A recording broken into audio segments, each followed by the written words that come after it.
ችልኝ እኔ ያለው ፈጣሪ የተመሰገነው በያላችሁበት ሰላማችሁ ብዝት ትርፍርፍ ይበልልኝ። የካስዬ ልጆች ክፍል 39ን እየሄዳችሁ መጥቻለሁ። ክፍል 39 ላይ እንግዲህ አቶ ተሰማ ጠላቱን አውቀዋል ማለት ነው። እስከዛሬ እንግዲህ ዳጊና ናቲ እዛ ቤት ውስጥ ተከራይ ሆኖ ገብቶ የአባቱን ገዳይ እየፈለገ ነበር። ናቲ ብዙ ነገር እየፈለገ ነበርና የሆነ በሰው ግድያ ተጠርጥሮ እስር ቤት ገብቷል። ስለዚህ እስካሁን ደስ እስር ቤት ነው ያለው ናቲ። ዳጊና ጓደኛው ደግሞ እዛው ሆኖ ወይዘሮ ካስዬን የአቶ ተሰማን እህት ተሰማን መድኃኒት ሰጥቶት ወይም ደግሞ እንዳይናገሩ እንዳይጋገሩ አድርጎ አልጋ ላይ አስቀምጧቸዋል ማለት ነው፣ ነገሮችን እንዳያበላሹባቸው።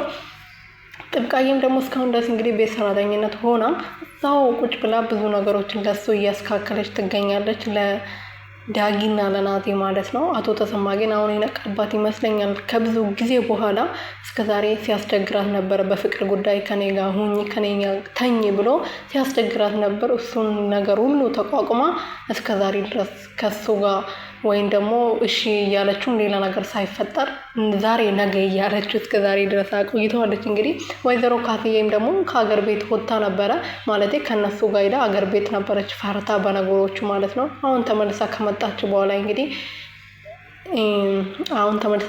በኋላ ጥብቃ መድኃኒት ሰጥተዋት አሁን አትናገር አትጋገር አልጋ ላይ ተኝታለች ማለት ነው። እና በዚህ አጋጣሚ እንግዲህ ብዙ ነገር እየተጠቀሙ ይገኛሉ ዳጊና ናቲ። ጥብቃዬም አሁን ግን ብዙ ችግር ያጋጠማት ይመስለኛል። በዛይ ደግሞ ሳሮንና ሀናን በደንብ እየተጠቀሙባት ይገኛሉ። በተለይ ሀና ደግሞ አሁን ከዳጊ ጋር ፍቅር ነገር ጀምራለች። ፍቅር ነገር ሳይሆን በቃ ናቲ ከሄደ በኋላ ከሱ ጋር በጣም ተቀራርባለች። ስለተቀራረበች ዳጊ ደግሞ ብዙ መረጃዎችን ከሷ እያገኘ ነው። ዶክመንት እዛ ውስጥ የነበረውን ወይም ደግሞ የካስዬና የአቶ የሀና አባት ጋር ያለውን ወረቀት ቢሮ ሜዳ ወይ እንድትወስድ ርብቃም ደግሞ ብዙ ቦታዎችን እየፈተሸች ነበር። እንደውም ርብቃ የሱ ቁም ሳጥን ውስጥ እየፈተሸች ተይዛ ነበረና የሆነ መድኃኒት ሰጥቶት ነበረ ያን ነገር እንዲረሳ ያስደረጉት ማለት ነው አቶ ተሰማን። እና ታሴ ደግሞ አቶ ተሰማ እንግዲህ እህቱን ታማ ተኝታለች ቤት ውስጥ ዝም ብላ ነው የምትጮኸው።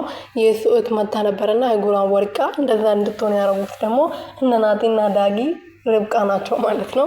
አቶ ወይዘሪት ካስዬም ደግሞ ታማ አልጋ ላይ ዝም ብላ እንድትተኛ መድኃኒት ሰጥተዋት ነው። ምክንያቱም ነገሮቹ እንዳይባላሽባቸው። በተለይ ደግሞ ካስዬ ያውቃለች እንትናና ርብቃና ባሏን አንድ መኝታ ቤት ውስጥ አይታቸው ነበር። ርብቃን እንግዲህ ባልየው ብዙ ጊዜ ሲያስቸግራት ነበር። ከብዙ ጊዜ በኋላ እንግዲህ አንድ ላይ መኝታ ቤት ውስጥ ስትይዛቸው በጣም ተደናቃ ነበርና ከዛ በኋላ ነው እንግዲህ ናቲና ዳጊ ተባብሮ አወርቶ መድኃኒት ዝም ያስብላሉ መድኃኒት ሰጥተዋት ርብቃ ሰጠቻትና ከዛ በኋላ እንግዲህ ሴትዮዋ አትናገርም።